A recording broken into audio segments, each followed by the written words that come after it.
Amados, eu vou ministrar a palavra que nós ministramos ontem, mas também eu trouxe duas imagens e eu queria depois pedir, mas primeiramente, tu pões aquela imagem da bandeira da terra que eu pedi para você, vê se tu consegue pôr ela aí, que ela tem a ver com o que eu vou começar agora.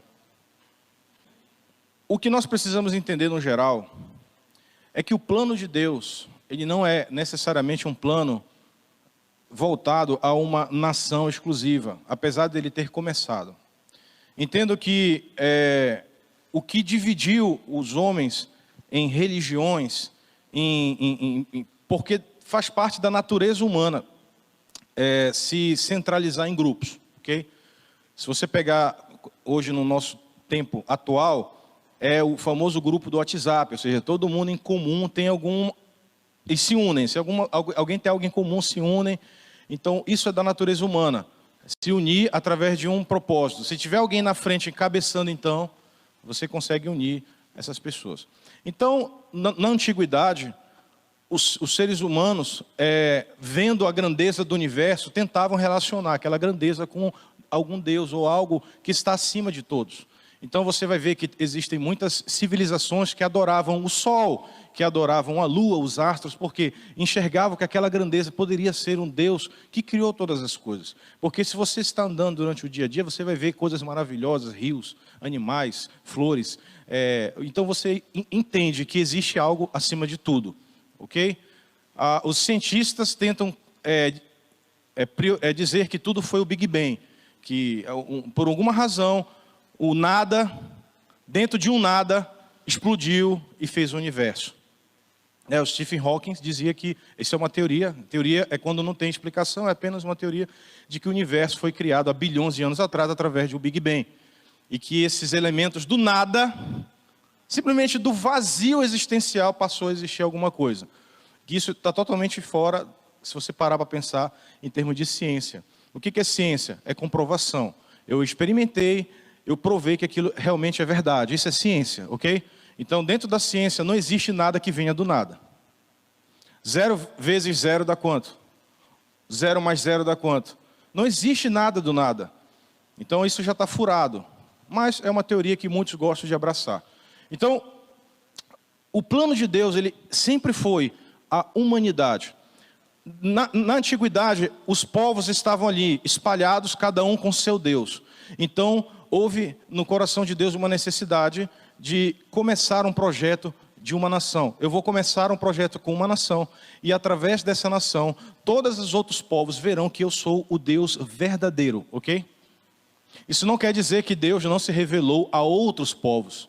Ele se revelou a algumas pessoas, mas era necessário que uma nação representasse uma nação que ama a Deus e que segue os seus preceitos. Então ele começou isso com quem? Abraão, Gênesis capítulo 12, ele falou, eu vou fazer de ti o quê? Uma grande nação. Por que ele queria fazer uma grande nação? Porque ele queria espelhar o Deus verdadeiro em uma nação para todos os povos. Ok? De ti serão benditas todas as famílias da terra, ok? Então ele precisava estabelecer uma nação para isso. Então ele pegou Abraão e começou um projeto que o pai dele, Terá, já tinha iniciado, mas passou para Abraão, porque eu acho que Terá não cumpriu. E eles saíram daquela região dos... Deixa eu ver se eu me lembro lá. Sim, a cidade é Ur dos Caldeus, mas eles são da...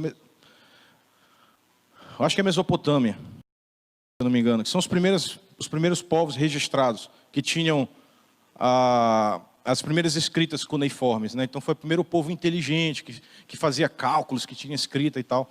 Então ele pegou esse povo e começou a peregrinação. Agora, pulando muitos anos, você sabe que depois de algumas gerações, José foi para o Egito, e a palavra de Deus fala que o faraó, que veio muito depois, não se lembrou dos feitos que José fez no Egito. Então ele viu que a nação, que os hebreus se multiplicaram muito. Então eles pegaram e escravizaram eles porque tinham medo que eles se levantassem contra o Egito. Ok? Então eles pegam e escravizam aquele povo, dando a ele trabalhos forçados. E isso acontece durante 430 anos. Vocês conhecem a história. Quem já assistiu aí a Record, a novela dos 10 Mandamentos, né? Quem já leu a Bíblia lá, Gênesis, você vai ver as 10 pragas do Egito. Então foram lançadas sobre o Egito através de Moisés. Deus levantou um líder, que foi Moisés. A história de hoje não é sobre isso, é só um resumão. Então Moisés foi lá, é usado por Deus, fala até Faraó e começam as 10 pragas. A última praga é a praga do primogênito. Alguém lembra? A praga do primogênito, ok? Então, todos os primogênitos da terra, ou seja, nesse caso é o primogênito no sentido do primeiro filho mesmo, né? Não no sentido bênção ou espiritual do que é a primogenitura. Aqui realmente é o primeiro filho. Então, todos os primeiros filhos do Egito vai morrer. Mas para que eles não morram, ele pede para que os egípcios, pede para que os hebreus façam uma cerimônia chamada Páscoa. Ou seja, essa cerimônia é estabelecida nesse momento. É um evento de celebração da libertação, da escravidão do Egito. Ok? Então, Deus estabelece, hoje eu vou libertar vocês do Egito. E hoje é tão importante, é um dia tão importante, que eu quero celebrar. E eles passaram a chamar aquele dia de Páscoa. Então, eu quero que vocês abram agora a Bíblia, no livro de Êxodo, capítulo 12.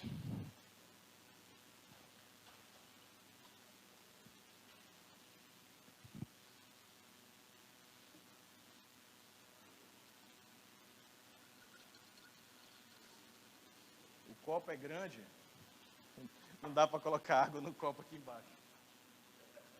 Tem que colocar aqui.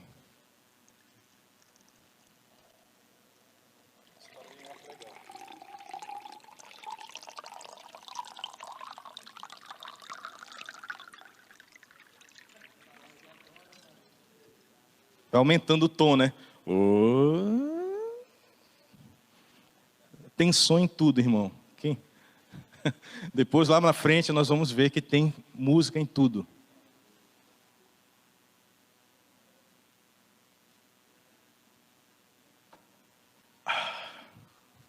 Deu sede de alguns aí? Gênesis capítulo 12. Êxodo capítulo 12. Disse o Senhor a Moisés e a Arão, na terra do Egito: este mês vos será o principal dos meses, ele será o primeiro mês do ano. Então, falai a toda a congregação de Israel, dizendo: ao 10 deste mês, cada um tomará para si um cordeiro, segundo a casa dos pais, um cordeiro para cada família. Então, esse evento, ele se torna tão importante, que a partir desse momento, Deus está estabelecendo uma nação. E o evento que está acontecendo aqui, ele é tão fundamental para estabelecer essa nação, que eles vão contar o ano a partir desse dia, ok? Então, o calendário judaico, ele passou a contar o ano 1 a partir desse dia. Inclusive até hoje, tá? Eles estão no ano 5.000 e alguma coisa, tá? Então, esse mês aqui é o mês de Abib. Para que vocês saibam, os meses judaicos, eles começam no período entre um mês e o outro mês. Por exemplo, o mês de Abib, que aqui a gente está falando aqui, ele é março e abril. Ok? Então, entre março e abril é o mês de Abib. Então, Israel tem os meses sempre duplos assim. Então, nós temos o mês de Abib, o mês de Ziv, Zifã, Tamuz, Abi, Alu, Etanim, Bu, Quisleu, Tebete, Sebate e Adar. Né? Se você quiser pesquisar depois o mês que você nasceu, para você, porque tem uns crentes que gostam de dizer, eu nasci no mês de Sebate, aleluias. Porque todo mundo gosta de israelizar as coisas para ficar mais bonito, né? Ficar mais, no mês de Sebate. Tem uns irmãos que querem ler a Bíblia até em rolo, né? E não aceitam, o celular é uma heresia. Tem que ler no rolo. Livro de Êxodo. Espera aí, pastor. Tem que vir de jumento, né, para cá, porque não pode usar o carro é do diabo. Vamos lá. Então, a partir desse momento, o ano começa a ser contado. Então, há um marco, a gente chama de marco, há um marco para aquela sociedade. E para que esse evento ocorra, o 10ª praga, ele pede para que todas as famílias peguem um cordeiro. E esse cordeiro tinha que ser sem defeito, ele tinha que ser um cordeiro novo, né? E eles iam sacrificar aquele cordeiro. Eles pegavam sangue, eles iam pegar o sangue daquele cordeiro, espalhar nos umbrais das portas, o sangue do cordeiro. E quando o anjo da morte viesse, ele iria ver que naquela casa havia um sangue que protegia aquela família da morte. Então, o anjo iria para as outras casas, e assim, naquele dia, era uma celebração de libertação, e ao mesmo tempo, um dia terrível para uma nação, um dia de temor, de medo, porque enquanto você estava com as famílias, comendo a Páscoa, celebrando a Páscoa, que era o dia da libertação, haviam pessoas gritando na rua, haviam pessoas chorando desesperadas. Então, era um misto de emoções ali, imagina. Estamos celebrando e a gente gritando, o vizinho gritando. Aí o pai dizia assim: calma, filho, não sai. É Deus que está agindo, é Deus que está fazendo. Então há um momento ali de temor e alegria juntos. Ok? Então o sangue do cordeiro, espalhado naquele umbral, ele representa uma nova história para uma nação. Ele representa a libertação e o início de uma nação. Então, como vocês sabem, a partir daqui eles se tornam peregrinos. Deus dá leis, estabelecem regras, porque se você vai ver como uma nação, você precisa de regras, você precisa de juízo, você precisa de leis sociais, leis, princípios para que se vivam em sociedade, né? Você não pode simplesmente bater na casa de outra pessoa e pegar o que é dele e dizer que é seu. Então Deus estabeleceu regras, leis.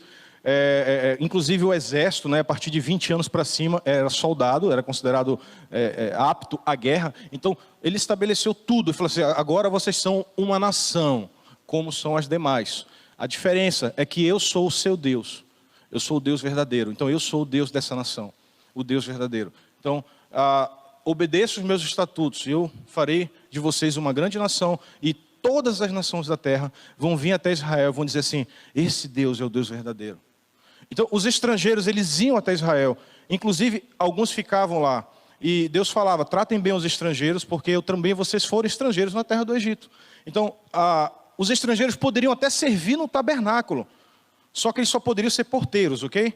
Eles não podiam servir lá dentro, porque lá era exclusivo para os israelitas, os hebreus. Mas eles podiam até ser porteiro, e era uma honra. Já pensou? Um cara vem de uma outra nação e tem um privilégio de estar na porta da casa do Senhor. Okay? Então, eles tinham isso. Esse era o desejo inicial. Era uma nação. Agora, nós vamos para o tempo de Cristo. Então, Deus mandou Jesus, e Jesus começa começa o ministério com 30 anos e tal. E quando chega o tempo da sua morte, o interessante é que ele vai ser preso exatamente no tempo da Páscoa. Poderia ser outro dia, gente. Analise comigo, Jesus não poderia ter sido preso e morto no outro dia qualquer. Poderia. Se havia um desejo dos sacerdotes daquela época, né, dos escribas, sei lá, os homens da lei ali, se havia um interesse em que parasse de ser pregada aquela mensagem, eles poderiam ter pego Jesus em qualquer momento, poderiam até ter assassinado Jesus, mas eles quiseram julgar Jesus publicamente. Então eles fizeram isso no tempo da Páscoa. Isso não é à toa, não foi simplesmente um acaso. Deus estava estabelecendo que ele precisaria morrer exatamente no mês em que se celebrava uma libertação de uma nação. Era importante que fosse esse dia, ok? Então vamos abrir agora o livro de Lucas capítulo 22.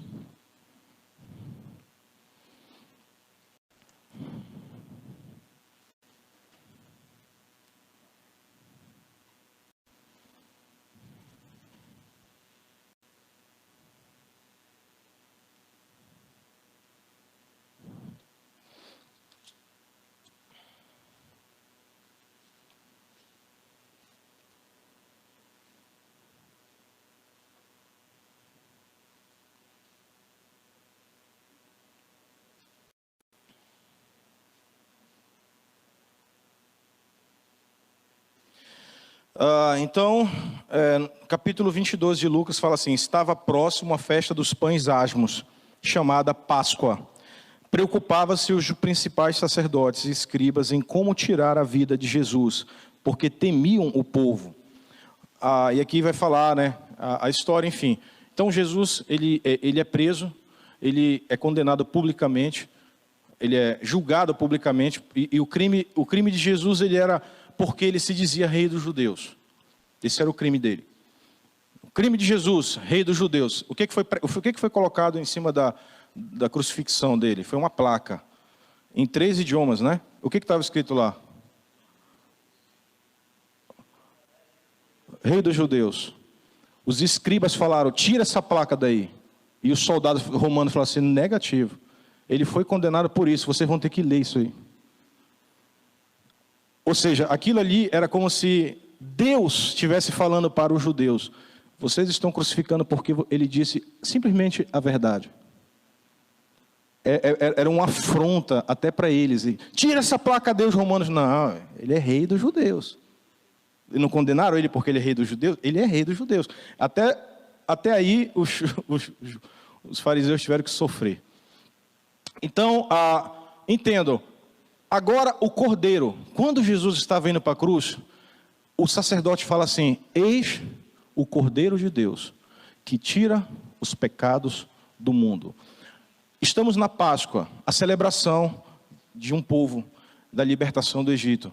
Agora, o Filho de Deus está na cruz, o Cordeiro de Deus, e derramando o seu sangue, aspergindo o seu sangue sobre o mundo, e estabelecendo agora um novo marco, não para uma nação, mas para a história da humanidade. E a partir desse momento, todos os outros povos vão contar o ano 1, a partir do momento que Jesus morre na cruz. Agora é o ano 1, tudo é antes e depois de Cristo. É o mesmo princípio, é a mesma relação, só que agora se estabeleceu uma nova aliança. A aliança, ela se expandiu, não é mais só para um povo, ela é para todo o mundo. Então o Cordeiro de Deus está sendo sacrificado. E o anjo da morte, que tinha poder sobre a humanidade, agora está perdendo a força. Porque o Filho de Deus está tirando o poder da morte. E quando ele ressuscita ao terceiro dia, a palavra diz que ele tragou a morte pela vitória. Ele tragou a morte pela vitória. Então ele tem as chaves do inferno, porque ele venceu a morte. Então aquele anjo da morte, o pecado que estava sobre a autoridade de Satanás em cima dos homens, ele agora tira essa autoridade. Agora, para você entender o que acontece aqui no mundo espiritual, nós temos que ler o livro de Apocalipse, porque vai ter esse exato momento, o momento da vitória de Jesus, o momento que Jesus vence a morte, e ele estabelece assim uma nova aliança com o mundo. Mas para falar disso, eu preciso mostrar aquela outra foto, irmão, do pergaminho do Testamento. Enquanto isso, já deixa aberto aí Apocalipse capítulo 5.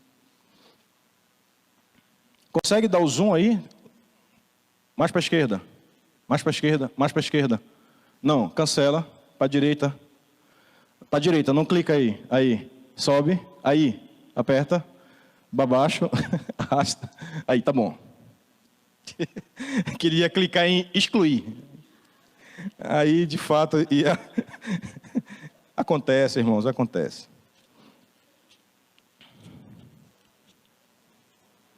Bom, o que você está vendo aqui é o que é citado lá em Apocalipse como um livro escrito por dentro e por fora, selado com 7 selos, ok? Isso que você está vendo é mais ou menos o que João viu naquele dia. E por que eu estou dizendo isso com uma certa clareza, como se realmente fosse isso? Porque isso era um documento. Daquela época, não era um livro como o nosso, feito com brochura, tá? Essa cola aqui. Na época, os livros eles eram rolos. E um documento ele tinha que ser selado através daquela bolinha ali, que na verdade era uma cera derretida, e depois o cara vinha com um carimbo ou um anel, e ele selava, e dava autenticidade para aquele documento, e fazia com que ele só pudesse ser aberto por alguém, e se ele fosse violado, a pessoa sabia que alguém tinha aberto, ok? Então, é um documento, isso é um documento. E, recentemente, eu estava assistindo uma palestra de um PhD em arqueologia bíblica. E nessa palestra ele mostra uma imagem de um documento com 7 selos encontrado numa das escavações dos sítios arqueológicos.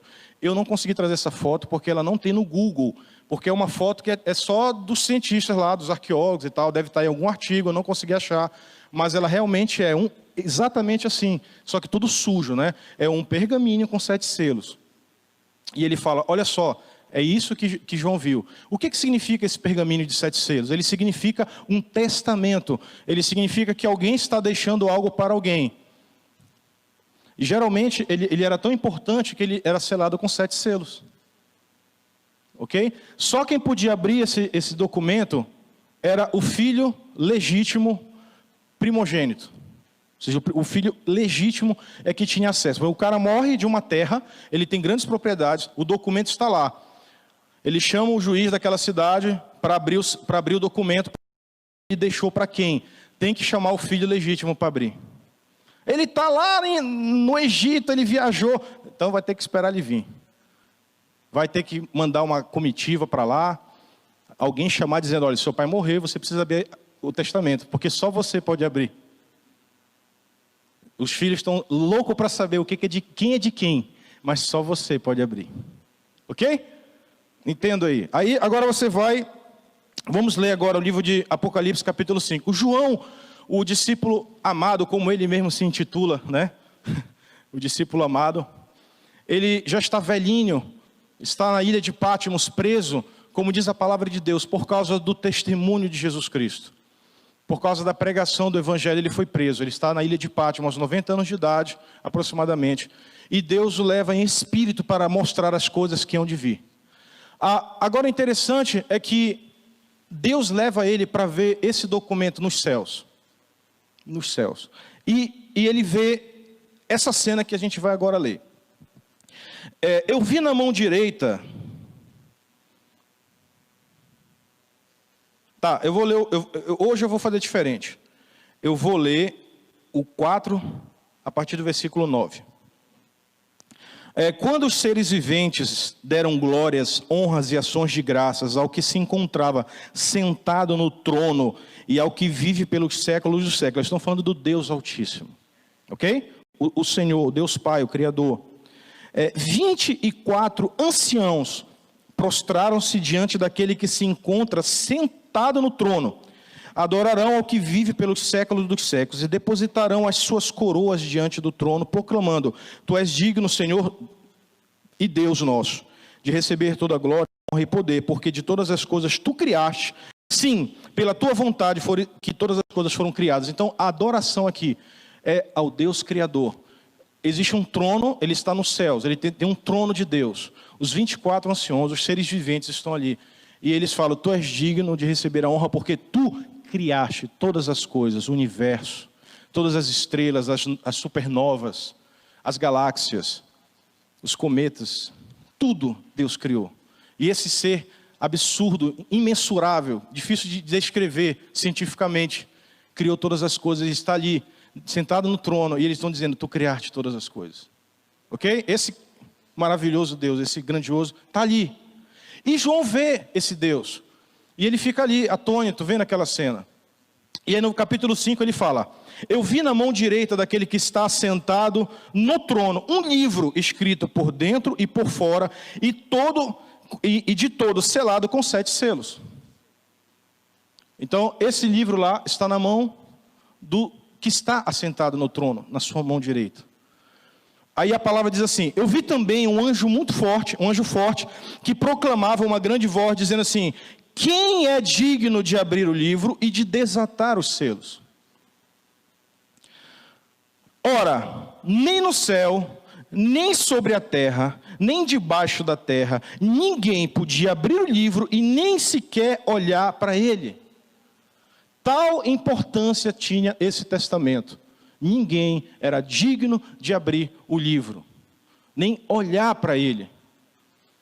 E a palavra diz que João chorava muito, porque ninguém foi achado digno de abrir o livro, nem mesmo de olhar para ele. João, que não estava entendendo o que estava acontecendo, estava desesperado, sentindo todo o clima daquele momento. E eu posso dar um exemplo para vocês. Com certeza quem já sonhou aqui, e que aconteceu alguma coisa ruim, você acorda, meu Deus, o que foi? Eu tive um sonho horrível, você me deixava.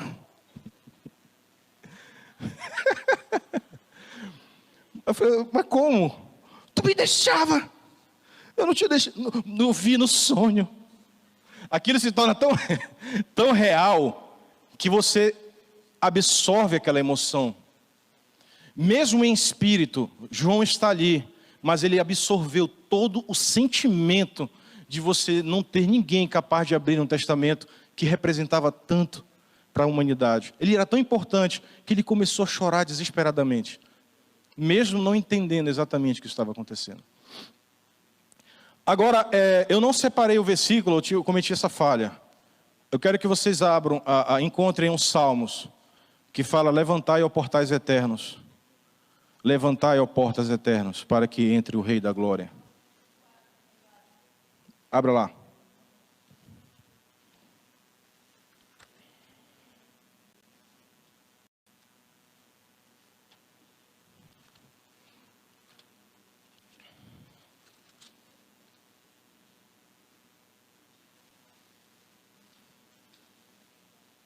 Lá no versículo 7, né?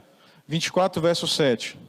Levantai, ó portas, as vossas cabeças, levantai-vos, ó portais eternos, para que entre o Rei da Glória. Ok? Então, eu não sei, mas para mim, aqui está em letra maiúscula, para mim, o Salmo de Davi representa uma visão. A visão de um rei que estava entrando num portal eterno. Então, eu acredito, irmãos, digo eu, não o Senhor, não é uma revelação, não é o que está escrito, mas eu sinto, meu Deus, eu desmarquei aqui, depois eu abro de novo. Eu creio que o que João está vendo, naquele momento, é um pouco atrás, é mais ou menos o tempo em que Jesus já está sendo assunto aos céus. Em que, antes desse momento, antes de Jesus morrer na cruz e ressuscitar, não havia alguém que era digno de abrir o livro, entendeu? Então, se não havia ninguém digno de abrir o livro, significava então que naquele momento Jesus ainda estava para subir aos céus. Porque estava indo aos céus aquele que é digno. Entendeu? Então, agora, em Salmos, há um vislumbre desse momento. Há um vislumbre da entrada de Jesus nos portais eternos. E a Bíblia fala assim, levantai, ó portas, as vossas cabeças, levantai-vos, ó portais eternos, para que entre o Rei da Glória. E uma pergunta aparece aqui, quem é esse Rei da Glória? O Senhor forte e poderoso, o Senhor poderoso nas batalhas, levantai, ó portais, as vossas cabeças, levantai, ó portais eternos, para que entre o Rei da Glória. Quem é esse Rei da Glória? Ele é o Senhor dos Exércitos, Ele é o Rei da Glória. Ele venceu batalhas que ninguém venceria. Por isso que Ele é o Rei dos Exércitos, o Rei da Glória. Porque Ele venceu alguém que você não venceria, a morte. Ninguém consegue lutar com a morte aqui. Ele venceu a morte. Ele pagou todo o escrito de dívida que havia sobre nós naquela cruz. O sangue dele foi colocado nos umbrais dos portais eternos. E todo aquele que entra nesse lugar tem a vida eterna, ou seja, o anjo da morte, ou seja, o pecado não vai vencer você. Você tem a vida eterna junto com ele. Então, agora esse rei está entrando nos portais eternos, está entrando nos céus. E naquele momento em que está reunido o Pai no trono, segurando o livro dos 7 selos, ao lado estão os 4 seres viventes, estão os 24 anciãos ali, todo aquele momento esperando a entrada do rei. Era uma celebração ali, era um momento de vislumbre, um momento da vitória, era uma festa que estava acontecendo ali. E João teve o privilégio de ver essa cena. Ok? Aí, vamos lá. Agora a gente volta para o Apocalipse capítulo 5, que eu desmarquei aqui. E vamos continuar a ler. Então, olha só, lá no versículo 4, no versículo 5, todavia, um dos anciões me disse, não chores, eis que o leão da tribo de Judá, a raiz de Davi, venceu para abrir o livro e de desatar os seus selos. Aí ele, o leão da tribo de Judá, a raiz de Davi, é Jesus, ele que venceu. Eu acho que ele devia estar com aquele sentimento, né? Todas aquelas emoções, né? Aí ele diz assim: então eu vi no meio do trono e dos 4 seres viventes e entre os anciãos em pé, um cordeiro como que tivesse sido morto. Ele viu o cordeiro. O cordeiro é o cordeiro da nova aliança. Assim como houve um cordeiro lá no Egito, que foi morto para libertar o povo da escravidão física, esse cordeiro libertou o homem da escravidão do pecado. Esse mesmo cordeiro está ali, diante do trono de Deus. E ele vê assim, eu vi. Agora interessante, Jesus, ele não é um cordeiro, ele é um homem. Mas ele vê como um cordeiro, porque Deus estava mostrando para ele o significado da morte de Jesus. Ele está mostrando para um judeu o significado de Jesus. Você lembra que Jesus morreu na Páscoa? Você sabe o que é esse homem aí? Ele é um cordeiro. Você lembra o que aconteceu quando o povo do Egito foi liberto, o povo de Israel? Foi um cordeiro que morreu. Ele é o cordeiro. Então, Deus está falando com João, ele está mostrando tudo o que está acontecendo.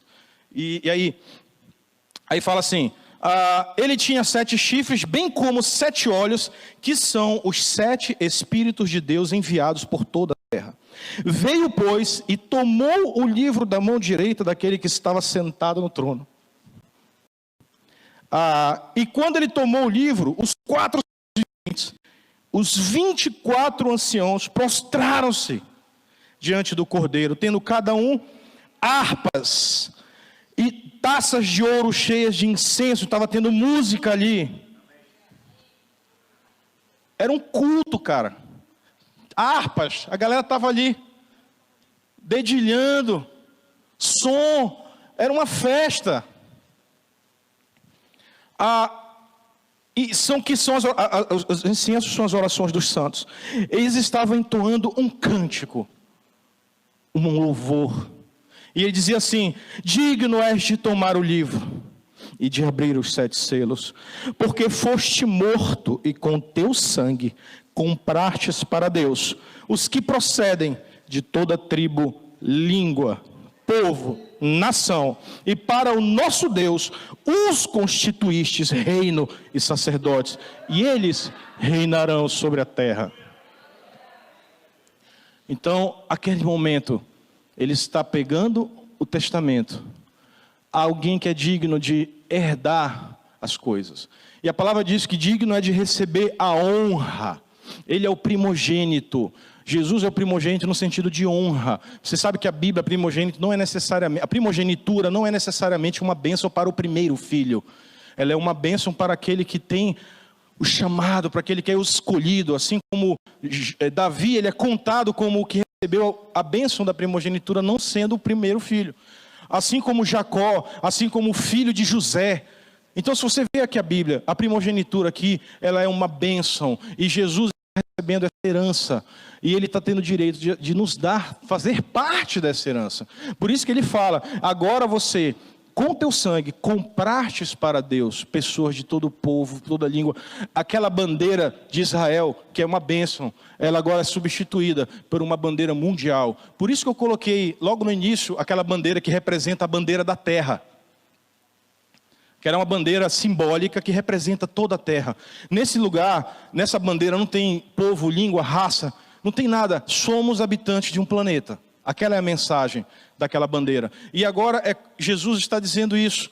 Não importa qual é a cidade, país, estado, onde você esteja. Agora, se você crê no sangue do Cordeiro, se você crê no Filho de Deus, você faz parte de uma nova nação. E Ele comprou para Deus essas pessoas. Nós somos co-herdeiros com eles. Eu ouvi uma voz como de muitos anjos ao redor do trono. Muitos anjos estavam ali. É uma festa dos seres viventes, dos anciãos, cujo número desses anjos. Quantos anjos? Quantos anjos tinha ali? Eram milhões de milhões e milhares de milhares. E esses anjos estavam ali ao redor, milhões e milhares, estavam proclamando: digno é o Cordeiro que foi morto de receber o poder, a riqueza, a sabedoria, a força e honra e glória e louvor. Então vi, olha só, eu acabei de falar aqui do copo, que eu coloquei água, e o copo vai mudando o som. Eu brinquei com vocês, tudo que existe tem som, tudo tem música. Aí ele diz assim: então eu ouvi de toda criatura que há no céu, todos os pássaros, albatrozes, falcões, bem-te-vis, todos os pássaros dos céus, sobre a terra, todos os animais, o cachorrinho, o gato, o boi, a vaca, todos os animais da terra, o nitorrinco,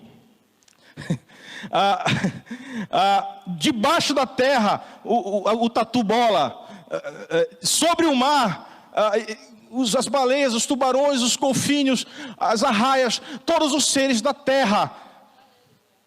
Estava dizendo, os seres da terra, animais, tudo. Estava dizendo: aquele que está sentado no trono é o Cordeiro, seja o louvor,